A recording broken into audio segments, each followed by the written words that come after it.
বন্ধুরা দেখেন এই নাম্বারে কল হচ্ছে এবং এই ব্যক্তির ছবি কিন্তু দেখাচ্ছে। তো আপনিও চাইলে যে কারো নাম্বারে এরকম ছবি সেট করতে পারবেন। এভাবে ছবি সেভ করে নিলে তাহলে সে যখন আপনাকে কল দিবে তার ছবি কিন্তু আপনার ফোনে বেশি উঠবে।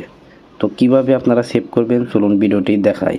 বন্ধুরা কল অপশনে ছবি সেট করার জন্য আপনারা ডায়াল প্যাড অপশনে যাবেন। এরপর আপনারা যে নাম্বারটাতে ছবি সেট করবেন ওই নাম্বারের নামের উপরে ক্লিক করবেন।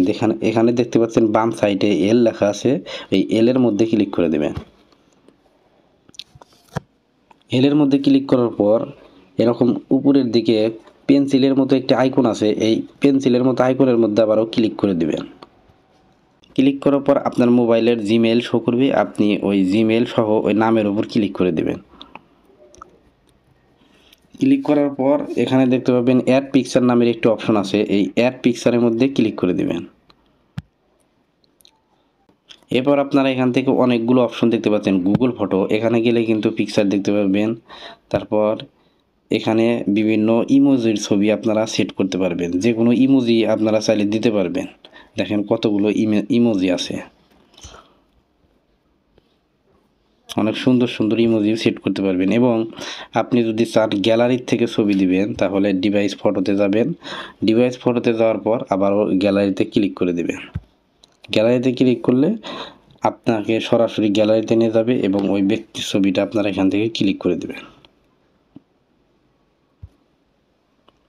ক্লিক করার পর এই ছবিটা কিন্তু আপনারা এখান থেকে সঠিকভাবে বসিয়ে নেবেন। বসিয়ে নেওয়ার পর এখান থেকে নিচের দিকে দেখতে পাবেন চুজ নামের একটা অপশন আছে, এই চুজের মধ্যে ক্লিক করে দেবেন।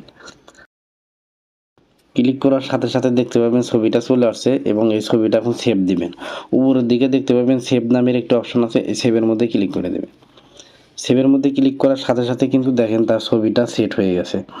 তো আমি এখান থেকে ব্যাক করলাম, দেখেন সাথে কিন্তু নামের সাথে এখন ছবি, আগে কিন্তু এল ছিল এখন কিন্তু ছবি দেখাচ্ছে।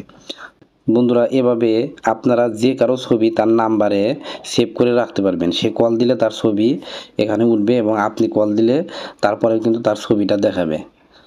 এই চ্যানেলটিতে মোবাইল সম্পর্কিত নিয়মিত ভিডিও আপলোড করে থাকি। এরকম নতুন নতুন ভিডিও পেতে চ্যানেলটি সাবস্ক্রাইব করে রাখতে পারেন। ধন্যবাদ।